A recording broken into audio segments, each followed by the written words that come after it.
سلام عرض میکنم. من پرهام حسینی هستم و شما آکادمی مکانیک پرهام رو تماشا میکنید. در ادامه مبحث شیرین آموزش نقشه کشی صنعتی،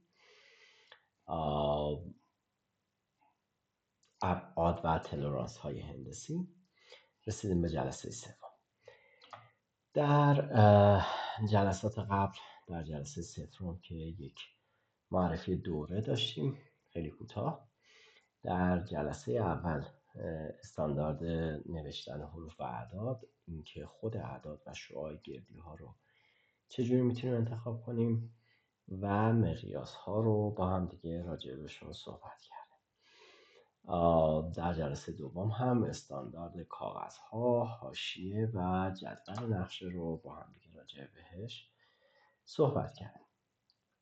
در این جلسه رسیدیم به یکی دیگه از مباحث مربوط به اجزای نقشه در مورد خطوط در نقشه های مکانیکی. خطوط در نقشه های مکانیکی توسط استاندارد دین ایزو 128-24 تعریف میشن. همونطوری که خدمتتون گفتم، ما توی ایران از کتاب جدول و استانداردهای طراحی و ماشین سازی جناب آقای عبدالله ولی نژاد استفاده میکنیم. اگر که این کتاب رو دارید که چه بهتر، اگر ندارید میتونید از وبسایت من با آدرس www.parhammecacademy.com که این پایین هم نوشته شده کتاب رو دانلود و استفاده کنید. استاندارد دین ایزو 128-24 در مورد اینکه در نقشه‌های مکانیکی از چه خطوطی استفاده میکنیم، طول اجزای خطوط بر اساس اینکه چه خطی رو استفاده میکنیم چجوری باید باشه و پهنای خطوط و گروه خطها رو تعریف میکنه. ما چندین گروه خط داریم. ما در طراحی ها و نقشه کشی های مکانیکی از گروه 011 012 021 022 041 042 و 051 استفاده میکنیم. گروه 011 خطوط کامل نازک هستند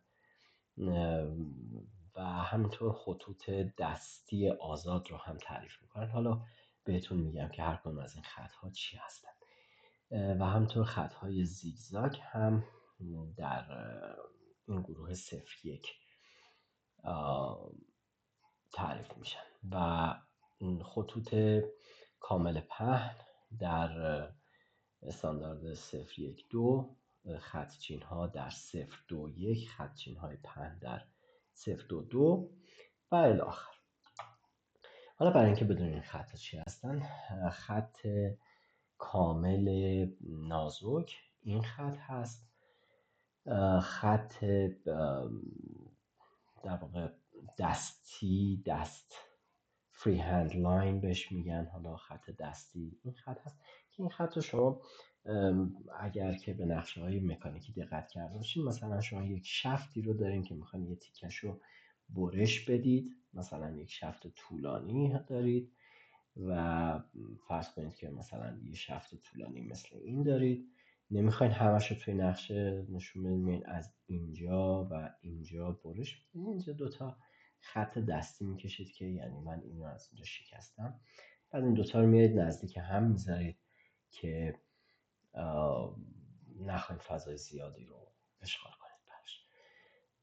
خطوط نازک زیگزاگ هست. خطوط پیوسته خطوط کامل پهن هست. خطچین نازک هست، خطچین پهن هست، خط نقطه نازک، خط نقطه پهن و خط دو نقطه. اینها در ترسیمات مکانیکی مورد استفاده قرار میگیرن. اما اینکه مثلا ما در یک خطچین باید طول خط بزرگ چقدر باشه، طول خط کوچیک چقدر باشه، نقطه چقدر باشه یا فاصله بین اینا چقدر باشه، اینا رو هم استاندارد برای ما تعریف کرده. استاندارد اومده گفته اگر که ضخامت خطتون دی باشه، ببینید ضخامت خطتون دی باشه، در خطچین های دراز توی استاندارد در واقع 041 و 051 ما طول خط اصلی رو میگیریم 24 دی، در خطچین های کوتاه میگیریم 12 دی، یعنی اگر که این خطچین کوتاه باشه میشه 12 دی. برای نقطه که در استانداردهای 042 041 و 051 هست میگیم که طول نقطه، حالا ببینید ممکنه اصلا نقطه نباشه، یک خط باشه، من عمدن اینو به این شکل کشیدم ولی یک خط کوچیک باشه، طول این میگه باید کمتر از نیم دی باشه، یعنی اگر که ضخامت این خطتون 2 میلیمتره این باید 1 میلیمتر باشه.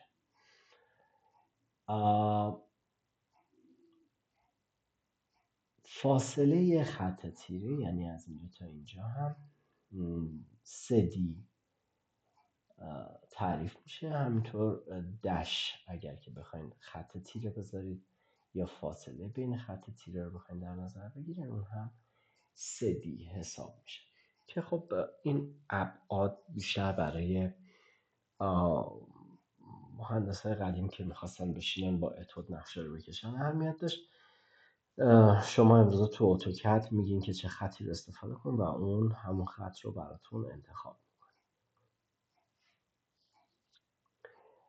مبحث بعدی ضخامت خطوط هست. ببینید ما ضخامت خطوط رو، من اول ضخامت خطوط رو میگم بعد منطق این که چرا این ضخامت ها رو داریم براتون توضیح میدم. ضخامت خطوط از 13 صدم شروع میشه تا 2 میلیمتر. خط با ضخامت 13 صدم میلیمتر، 18 صدم میلیمتر، 25 صدم میلیمتر، 35 صدم میلیمتر، نیم میلیمتر، 7 دهم میلیمتر، 1 میلیمتر، 1 و 4 دهم میلیمتر و 2 میلیمتر. اگر یادتون باشه توی جلسه اول راجع به سری رنارد صحبت کردیم، این اعداد در واقع بخشی از سری رنارد محسوب میشن، یعنی در واقع رادیکال 2 از منطق اون سری میاد. ما میگیم که برای کاغذ A0 ضخامت خطمون رو فرض میکنیم یک خط استانداردمون 1 میلیمتر باشه. حالا وقتی که بخوایم بکنیمش A1 میایم تقسیم بر رادیکال 2 میکنیم میشه 7 دهم. وقتی بخوایم ببریمش به A0 A1 ببریم به A2 باز تقسیم بر رادیکال 2 میکنیم میشه نیم، تقسیم بر رادیکال 2 تقسیم بر رادیکال 2 تقسیم بر رادیکال 2 تقسیم بر رادیکال 2 که میشه 127 هزارم فکر میکنم که روند شده به 13,000.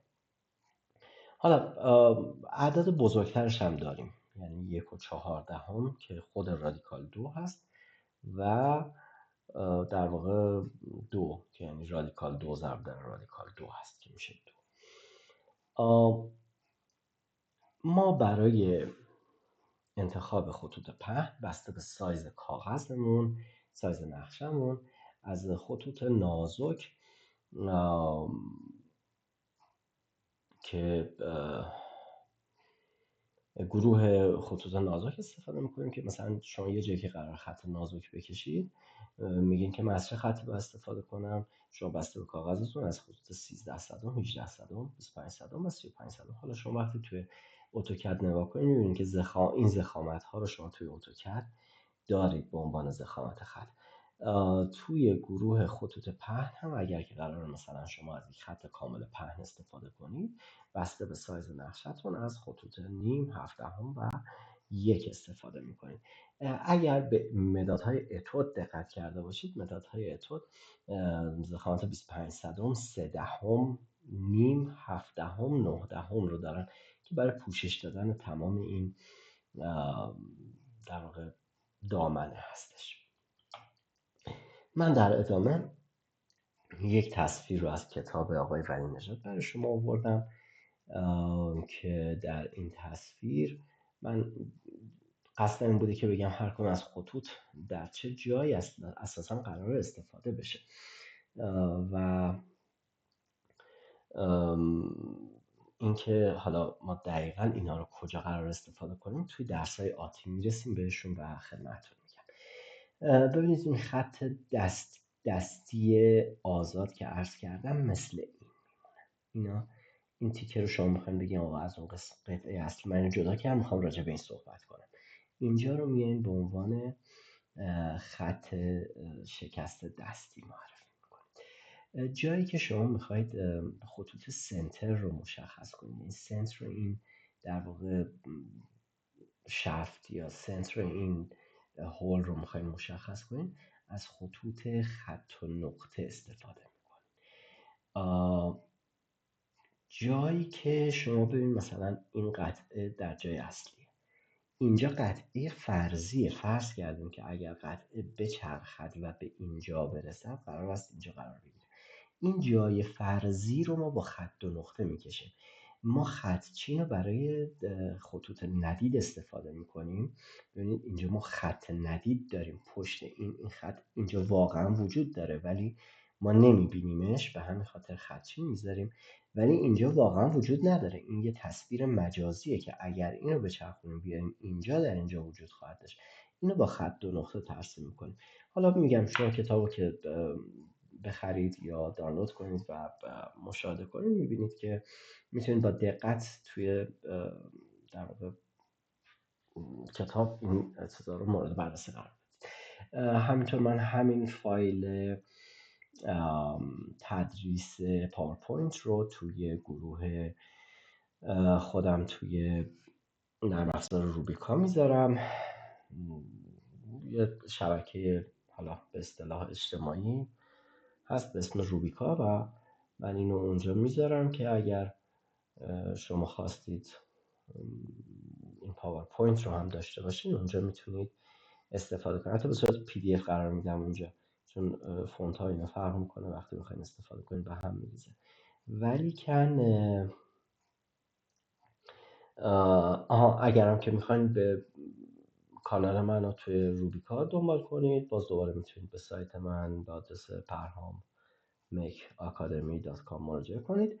اون پایین یه آیکون روبیکا هست، روش کلیک کنید و مستقیما شما رو به کانال من وصل میکنه. خیلی خوشحال شدم که در این جلسه هم در خدمتتون بودم. تا جلسه بعد، خدا نگهدار.